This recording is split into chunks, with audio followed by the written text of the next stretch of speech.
سورہ بقرہ کی آیت نمبر 30 کی تفسیر میں آپ حضرات نے کچھ باتیں سماعت فرما لی ہیں، تو آج آپ حضرات کی خدمت میں یہ بات عرض کرنی ہے کہ یہاں پر لفظ ہے کہ انی جاعل فی الارض خلیفہ، اللہ پاک نے فرمایا فرشتوں کو کہ میں زمین میں اپنا نائب بنانے لگا ہوں۔ تو یہ جو خلیفہ کا لفظ ہے، تو اس لفظ کے بارے میں حضرات مفسرین نے کچھ بحث کی ہے، وہ آج انشاءاللہ تعالیٰ آپ کی خدمت میں عرض کی جائے گی۔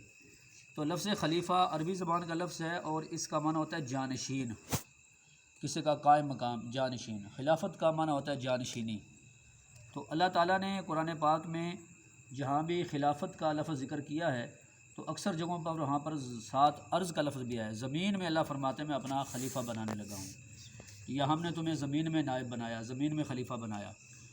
تو اس کا مطلب یہ ہے کہ جو زمین میں اللہ تعالیٰ کا جو حکم اور اللہ پاک کا جو نظام ہے اس کو نافذ کرنے کے لیے اللہ تعالیٰ نے انسان کو اپنا نائب اور خلیفہ بنایا کہ وہ جا کر اللہ تعالیٰ کا نظام اور اللہ تعالیٰ کا جو حکم ہے اس کو نافذ کرے۔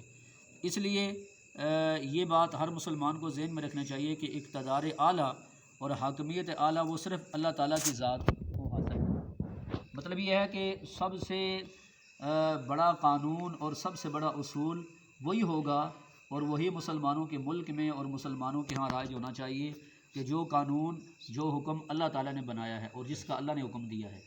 اس لیے کہ کئی لوگوں نے یہ نعرہ لگایا تھا وہ جی حاکمیت اعلیٰ ہے یہ عوام ہوتی ہے جی، طاقت کا جو سرچشمہ ہوتی ہے وہ عوام ہوتی ہے، تو جو عوام کہہ دو وہ قانون بنا لو، جو عوام کو پسند نہ ہو وہ نہ بناؤ۔ جیسے کہ آج یورپی ملکوں میں ایسے ہی ہوتا ہے، وہاں پر ان کی جو عوام کی جو خواہش ہوتی ہے، جو ان کا مطالبہ ہوتا ہے وہی قانون بنا دیا جاتا ہے، خواہ وہ کتنے گندا کیوں نہ ہو، کتنے غلیظ کیوں نہ ہو، لیکن ان کے ہاں وہ قانون بن جاتا ہے۔ وجہ اس کی کیا ہے؟ وہ کہتے ہیں طاقت کا سرچشمہ کون ہے جی؟ عوام ہے۔ تو یہ بات یاد رکھیں، ہمارے ملک میں کہ آئین کے اندر یہ بات لکھی ہوئی ہے کہ حاکمیت اعلیٰ اللہ کے لیے ہے، اقتدار اعلیٰ اللہ کے لیے ہے۔ تو اس لیے تمام مسلمانوں کو بھی یہ بات ذہن میں رکھنی چاہیے اور تمام اسلامی ممالک کو بھی اپنے اپنے ملکوں میں جو خدا تعالیٰ کا قانون ہے جس کو ہم آسان لفظوں میں شرعی نظام کہتے ہیں اس کو نافذ کرنا چاہیے۔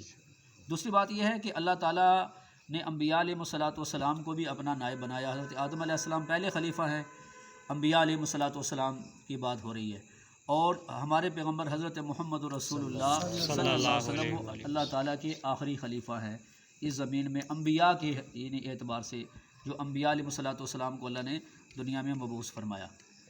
اور یہ بھی تمام امت کا اجماعی عقیدہ ہے کہ نبوت یہ کوئی کسبی چیز نہیں ہے کہ بندہ اپنے عمل سے، اپنی محنت سے، اپنی کوشش سے نبی بن جائے، ایسا نہیں ہوتا۔ اور اپنی محنت سے بندہ ولی تو بن سکتا ہے لیکن اپنی محنت سے کوئی بندہ نبی نہیں بن سکتا۔ نبوت یہ کسبی چیز نہیں ہے، اور اللہ تعالیٰ خود ہی نبوت کا نبی کا چناؤ فرماتے ہیں، جیسے ارشاد فرمایا اللہ یصطفی من الملائکۃ رسلا ومن الناس، اللہ تعالیٰ خود ہی رسولوں کا چناؤ کرتے ہیں فرشتوں میں سے بھی اور انسانوں میں سے بھی۔ اللہ یعلم حیث یجعل رسالتہ، اللہ خوب جانتے ہیں کہ کس کو نبوت اور رسالت عطا فرمانی ہے۔ لہٰذا مرزا غلام احمد قادیانی کا یہ کہنا کہ جی حضور کی تابعہ داری کی وجہ سے نبی بن سکتے ہیں، آگے نبی بن سکتے ہیں، تو یہ بالکل ایک غلط چیز ہے۔ اور ایسے جاوید احمد غامدی جو کہ بزرگوں کی عبارتوں کو ادھورا پیش کر کے توڑ مروڑ کے، جیسے ابن عربی کی عبارتیں ہیں، اس سے اپنا مطلب نکالنے کی کوشش کرتا ہے اور صوفیاء کرام کو بدنام کرتا ہے، یقیناً وہ بھی دھوکے باز ہے۔ تو علماء نے اس کے تفصیلی جوابات دیے ہیں الحمدللہ۔ تو جو اللہ تعالیٰ نے انبیاء علیہ الصلاۃ والسلام کو دنیا میں مبعوث فرمایا، اس کا سلسلہ حضور پاک علیہ السلام پر کیا ہو گیا جی؟ ختم ہو گیا۔ اب آپ کے بعد کوئی نیا نبی پیدا نہیں ہوگا۔ اور عیسیٰ علیہ السلام تشریف لائیں گے لیکن ان کا نمبر گزر چکا ہے، اور ان کے آنے سے نبیوں کی تعداد میں، نبیوں کی گنتی میں کوئی اضافہ نہیں ہوگا۔ تیسری بات یہ ہے کہ خلیفہ جو ہوتا ہے نا، اس کا یہ کام ہوتا ہے کہ وہ اللہ تعالیٰ کے جو احکامات ہیں ان کو دنیا میں نافذ کرے۔ اور خلافت میں اور جمہوریت میں بہت بڑا فرق ہے۔ جمہوریت میں کیا ہوتا ہے کہ اکثریت عوام جس کا انتخاب کر لے وہ حکمران بن جاتا ہے، اور عوام اس میں نیک بھی ہوتے ہیں، برے بھی ہوتے ہیں، اچھے بھی ہوتے ہیں، غلط بھی ہوتے ہیں، سارے جس کا انتخاب کر لیں وہ کیا بن جاتا ہے جی؟ وہ مسلمانوں کا حکمران بادشاہ بن جاتا ہے، وزیر اعظم، وزیر اعلیٰ بن جاتا ہے، وہ جناب والا صدر بن جاتا ہے۔ لیکن خلافت کا یہ نظام نہیں ہے۔ خلافت میں جو اس امت کے جو سرکردہ لوگ ہوتے ہیں تقویٰ طہارت میں، علم میں اور نیک ہونے میں، وہ جس کا انتخاب کریں وہ خلیفہ ہوتا ہے۔ وہ کیا ہوتا ہے جی؟ خلیفہ ہوتا ہے۔ اور خلیفہ تمام اسلامی ممالک کے لیے ایک ہی ہوتا ہے، جدا جدا نہیں ہوتے۔ اسی وجہ سے حضرت امیر المومنین ملا عمر صاحب رحمہ اللہ، انہوں نے جس وقت کے ایک نظام بنایا تھا تو انہوں نے اپنے آپ کو خلیفہ نہیں کہا بلکہ امیر المومنین کہا، اس لیے کہ ان کی جو امارت تھی اس کو ساری دنیا نے تو تسلیم نہیں کیا نا، بلکہ بہت سارے اسلامی ممالک تھے انہوں نے بھی تسلیم نہیں کیا۔ تو خلیفہ جو ہوتا ہے نا وہ ساری دنیا کا ایک ہی ہوتا ہے، تو ساری دنیا کا ایک ہی ہوتا ہے۔ اور خلافت میں سب سے اصولی اور بنیادی بات یہی ہوتی ہے کہ خدا تعالیٰ کا جو نظام ہے اس کو نافذ کیا جاتا ہے۔ اس وجہ سے قرآن پاک میں 2 آیات ہیں، ان کو آیات استخلاف کہتے ہیں، ایک سورہ نور کے اندر ہے اور ایک سورہ حج کے اندر ہے۔ تو یہ جو 2 آیات ہیں اس میں اللہ تعالیٰ نے حضور پاک صلی اللہ علیہ وسلم کے کچھ صحابہ کرام سے ان کو خلافت دینے کا اللہ تعالیٰ نے وعدہ فرمایا، تو اللہ تعالیٰ نے ان کے بارے میں بھی یہ ارشاد فرمایا، الذین ان مکناہم فی الارض اقاموا الصلاۃ وآتوا الزکاۃ وامروا بالمعروف ونہوا عن المنکر وللہ عاقبۃ الامور، کہ یہ وہ لوگ ہیں کہ اللہ تعالیٰ ان کو زمین میں اگر حکومت عطا فرمائیں گے تو یہ اچھائیوں کا حکم دیں گے، برائیوں سے منع کریں گے، نماز قائم کریں گے، زکوٰۃ ادا کریں گے، ہے جی، اور شریعت کے پورے احکامات کی پابندی کریں گے۔ یہ ہوتا ہے اسلامی جو خلیفہ ہوتا ہے نا اس کا یہ کام ہوتا ہے۔ لیکن جمہوریت میں آپ دیکھ لیں کہ اکثر ایسا ہی ہوتا ہے کہ وہاں پر اسلامی قوانین کو نظر انداز کیا جاتا ہے، اگرچہ ہمارے ملک میں جو قانون اور آئین بنا ہوا ہے اس کے اندر بہت زیادہ شکیں وہ اسلام کے مطابق ہی ہیں، لیکن ان کو آج تک نافذ نہیں کیا گیا۔ تو یہ بات آپ نے سمجھ لیا ہے کہ خلیفہ کا انتخاب کون کرتے ہیں؟ جو نیک متقی پرہیزگار لوگ ہوتے ہیں وہ انتخاب کرتے ہیں۔ خلافت جو ہوتی ہے تو وہ ان کے انتخاب کے بعد جو ہے نا وہ عمل میں آتی ہے۔ تو جو خلیفہ ہوتا ہے نا خلیفہ، یہ اب انبیاء علیہ الصلوۃ والسلام تو اللہ کے خلیفہ اور نائب تھے، تو آگے جو لوگ آگے خلیفہ بنیں گے حضور پاک علیہ الصلوۃ والسلام کے بعد جو خلیفہ بنیں گے وہ اصل میں حضور صلی اللہ علیہ وسلم کے نائب ہوں گے۔ اس وجہ سے حضور صلی اللہ علیہ وسلم نے ارشاد فرمایا کہ بنی اسرائیل کی سیاست اور حکومت وہ انبیاء علیہ الصلوۃ والسلام چلاتے تھے، ایک نبی چلا جاتا تو دوسرا نبی آ جاتا، اللہ تعالیٰ دوسرا نبی بھیج دیتے، اور حضور پاک صلی اللہ علیہ وسلم نے فرمایا میں اللہ کا آخری نبی ہوں، اب میرے بعد کوئی نبی نہیں ہے، اور فرمایا میرے بعد خلفاء ہوں گے اور بہت ہوں گے، میرے بعد خلفاء ہوں گے اور بہت ہوں گے۔ اب دیکھو نا یہاں حضور پاک علیہ السلام نے خلافت کو کسی خاص عدد میں نبی علیہ الصلوۃ والسلام نے بند نہیں فرمایا، فرمایا میرے بعد خلفاء ہوں گے اور بہت ہوں گے۔ تو اس لیے جو لوگ سیدنا امیر معاویہ رضی اللہ تعالیٰ عنہ کی خلافت کو وہ ایک غلط اور ظالمانہ حکومت ثابت کرنے کی کوشش کرتے ہیں وہ بہت غلط کرتے ہیں، کیونکہ نبی علیہ السلام نے خود فرمایا میرے بعد خلفاء ہوں گے اور بہت ہوں گے، اور سیدنا امیر معاویہ رضی اللہ تعالیٰ عنہ کی جو خلافت ہے اس کے بارے میں تو حضور پاک نے پیشن گوئیاں بھی فرمائی ہیں۔ اور ضروری اور اہم بات وہ آج کے درس میں یہ بھی سمجھنے والی ہے کہ یہ جو ہم کہتے ہیں نا خلافت راشدہ حق چار یار، تو یہ جو حق چار یار کا نعرہ لگایا جاتا ہے نا اس کا مطلب یہ نہیں ہوتا کہ باقی صحابہ وہ حق نہیں ہیں، بلکہ تمام صحابہ اور تمام اہل بیت برحق ہیں، اس میں کوئی شک نہیں، لیکن یہاں عنوان خلافت کا ہے، یعنی وہ خلافت جس کا وعدہ اللہ نے قرآن میں فرمایا ہے، وہ خلافت جو موعودہ فی القرآن ہے جس کا اللہ نے قرآن میں وعدہ فرمایا ہے، اس کی کچھ شرائط ہیں۔ ویسے تو اس مضمون کو انشاءاللہ میں کسی اور انشاءاللہ موقع پر تفصیل سے بیان کروں گا، لیکن صرف اشارتاً عرض کرتا ہوں کہ جس خلافت کا اللہ نے قرآن میں وعدہ فرمایا اس میں ایک شرط یہ ہے کہ وہ لوگ مہاجرین ہوں گے جن کو خلافت ملے گی۔ کون ہوں گے؟ مہاجرین۔ نمبر 2، وہ اس آیت مبارکہ کے نازل ہونے سے پہلے ایمان لا چکے ہوں گے اور اچھے اعمال کر چکے ہوں گے۔ اب حضور پاک صلی اللہ علیہ وسلم کے صحابہ کرام میں سے جو خلیفہ بنے ہیں وہ 4 پہلے خلیفہ، اس کے بعد سیدنا امام حسن کی 6 مہینے خلافت ہے، سیدنا عبداللہ بن زبیر رضی اللہ عنہ وہ بھی خلیفہ رہے ہیں، حضرت میرے معاویہ رضی اللہ تعالیٰ عنہ نے بھی خلافت فرمائی ہے، لیکن یہ جو شرائط ہیں ان کے اندر صرف 4 پہلے خلیفہ وہ آتے ہیں، باقی ان شرائط میں نہیں آتے۔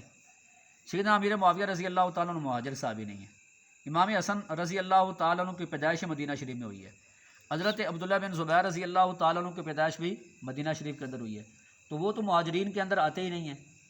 تو اس آیت کے نازل ہونے کے جس میں اللہ نے خلافت کا وعدہ فرمایا، چونکہ یہ 4 صحابہ مہاجرین بھی ہیں، اس آیت کے نازل ہونے سے پہلے ایمان بھی لا چکے تھے، اچھے اعمال بھی کر چکے تھے، لہٰذا جس خلافت کا وعدہ اللہ نے قرآن میں فرمایا ہے وہ شرائط صرف کن صحابہ میں پائی جاتی ہیں؟ 4۔ حضرت ابو بکر صدیق رضی اللہ تعالیٰ عنہ، حضرت عمر فاروق رضی اللہ تعالیٰ عنہ، حضرت عثمان غنی رضی اللہ تعالیٰ عنہ اور سیدنا علی رضی اللہ تعالیٰ عنہ۔ اس وجہ سے خلافت راشدہ کا معنی وہ خلافت کہ جو موعودہ فی القرآن ہے، جس کا اللہ نے قرآن میں وعدہ فرمایا، علی منہاج النبوہ، جو بالکل نبوت کے طریقے کے مطابق ہے، تو تو اس کا مصداق کتنے صحابہ ہیں؟ 4۔ کتنے صحابہ ہیں؟ 4۔ اس وجہ سے خلافت راشدہ کے جواب میں یہ کہا جاتا ہے۔ باقی یہ کہ بعد میں بھی بڑے اچھے خلیفہ آئے ہیں اور انہوں نے خلافت بہت اچھی کی ہے، جیسے عمر بن عبدالعزیز رحمۃ اللہ اور دوسرے بہت سارے خلیفہ، لیکن ان کا جو خلافت اللہ نے قرآن میں جس کا وعدہ فرمایا تو وہ چونکہ اس کا مصداق نہیں ہے۔ باقی حضور نے فرمایا میرے بعد خلیفہ ہوں گے اور بہت سارے ہوں گے، ایک نہیں ہوگا بلکہ کئی خلفاء ہوں گے۔ تو اس لیے میرے مسلمان بھائیوں، خلافت کا جو نظام ہے نا، یہ اللہ تعالیٰ کا بنایا ہوا نظام ہے، اور دعا فرمائیں کہ اللہ تعالیٰ دنیا میں دوبارہ اس نظام کو پیدا فرما دیں۔ آج دیکھو نا ہمارے ہاں کیا ہوتا ہے، فرض کریں جو جمہوریت ہے، اس میں اب ایک جرم ایک بندہ اپنی آنکھوں سے دیکھ لینا تو عدالت اس کو تسلیم ہی نہیں کرتی، کہتی ہے جی شواہد ناکافی ہیں۔ بات سمجھا رہی؟ پچھلے دنوں آپ نے دیکھا نا کہ ایک منسٹر نے بندہ مار دیا، اس کی ویڈیو بھی موجود ہے، اس کو تصویریں بھی موجود ہیں، لیکن یہ عدالت ہے نا، جمہوریت ہے نا یہاں، تو عدالت یہ کہتی ہے جی ثبوت ہی ناکافی ہیں۔ اور یہ انگریزی عدالتوں میں، ہماری عدالتوں میں انگریزی نظام ہے، اس کی بنیاد پر فیصلے ہوتے ہیں۔ اور ابھی پچھلے دنوں ایک بندے کے بارے میں فیصلہ آیا تو تقریباً 20-22 سال کے بعد کہا جی اس کو بری کر دو، وہ بندہ بے گناہ ہے، تو وہ اس سے پہلے وہ جیل میں مر چکا ہے، یعنی کہ وہ جیل میں مر گیا، اس کے مرنے کے تقریباً 12-15 سال کے بعد جا کر فیصلہ آتا ہے جی وہ بے گناہ، اس کو بری کر دو۔ بات ہے کرنے والی، بات سمجھا رہی ہے؟ تو جو خلفائے راشدین تھے ان کی اگر ہم تاریخ پڑھتے ہیں میرے بھائیوں، تو کس انداز میں فیصلے ہوتے تھے، کتنی جلدی فیصلے ہوتے تھے اور کتنے اچھے انداز میں فیصلے ہوتے تھے، تو انسان حیران ہو جاتا ہے۔ اور قریب زمانے میں ملا عمر صاحب رحمہ اللہ، انہوں نے افغانستان کے اندر تقریباً 10 سال تک اس کی اعلیٰ مثالیں پیش کی ہیں، اور ان مغربی لوگوں نے، غیر مسلموں نے بھی اس بات کو تسلیم کیا ہے کہ واقعتاً یہ نظام بہت ہی اعلیٰ ہے اور بہت ہی اچھا نظام ہے۔ تو میرے بھائیوں، خلافت جو ہے نا، خلافت اس میں چونکہ شرعی قانون کو دیکھا جاتا ہے، اور باقی آپ نے دیکھا ہے کہ جمہوریت میں کیا ہوتا ہے، یہ تو آپ ذرا دیکھتے ہی رہتے ہیں۔ تو لہٰذا اس وجہ سے جو خلیفہ کا انتخاب ہے وہ نیک لوگوں کے سپرد ہوتا ہے۔ اس وجہ سے ابو بکر صدیق رضی اللہ تعالی عنہ نے جس وقت کہ عمر فاروق رضی اللہ تعالی عنہ کو خلیفہ بنایا تو کسی ایک آدمی نے بھی اختلاف نہیں کیا، سب نے تسلیم کر لیا کہ ہمیں منظور ہے۔ اور اس کے بعد سیدنا عمر فاروق رضی اللہ تعالی عنہ نے 6 لوگوں کے سپرد کیا تھا کہ تم آپس میں مشورہ کر لینا اور مشورے سے طے کر لینا کہ ان میں سے تم نے کس کو خلیفہ بنانا ہے۔ تو اس کے بعد انہوں نے سیدنا عثمان غنی رضی اللہ تعالی عنہ کو چن لیا، اور عبد الرحمن بن عوف رضی اللہ عنہ فرماتے ہیں کہ میں نے ہر بندے سے جا کے پوچھا، اور جس سے بھی میں نے پوچھا تو اس نے حضرت عثمان غنی رضی اللہ تعالی عنہ کو اور علی رضی اللہ تعالی عنہ پر فضیلت دی کہ ان کا مقام بڑا ہے۔ پھر ایسے سیدنا علی رضی اللہ تعالیٰ عنہ کی خلافت کا بھی جب انتخاب ہوا ایسے ہوا۔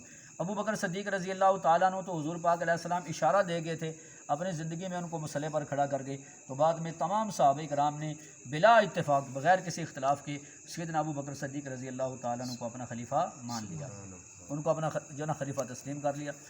تو بہرحال مقصد یہ ہے آج کی گفتگو کا کہ جو خلیفہ ہے نا، خلیفہ یہ اس کا کام ہوتا ہے اللہ تعالیٰ کے احکامات کو زمین پر نافذ کرنا، اور قرآن پاک میں جہاں بھی خلیفہ کا لفظ ہے اس کے ساتھ ارض کا لفظ ہے، زمین کا لفظ ہے، تو اس اعتبار سے وہ خلیفہ ہے۔ باقی اور معاملات میں کسی میں یہ نہیں کہیں گے کہ بھی اللہ تعالیٰ کو تو اپنے کیا اللہ تعالیٰ کو کسی جانشین کی ضرورت ہے یا نعوذ باللہ اللہ تعالیٰ محتاج ہیں، یہ اس طرح کی جو باتیں ہیں نا وہ آدمی کرتا ہے جو خلافت کا اور خلیفہ کا صحیح معنی نہیں سمجھتا۔ اس کا معنی صرف یہی ہے کہ زمین میں چونکہ اللہ نے انسانوں کو بسانا تھا تو اللہ تعالیٰ نے انسانوں کے رہنمائی کے لیے انسانوں کو بھیجا تاکہ وہ ان کی صحیح رہنمائی کریں اور اللہ تعالیٰ کے جو احکامات ہیں تو اس کو سمجھائیں بھی اور زمین پر اللہ کے احکامات کو نافذ بھی کریں۔ اللہ تعالیٰ ہمیں ان باتوں کو سمجھنے کی اور عمل کی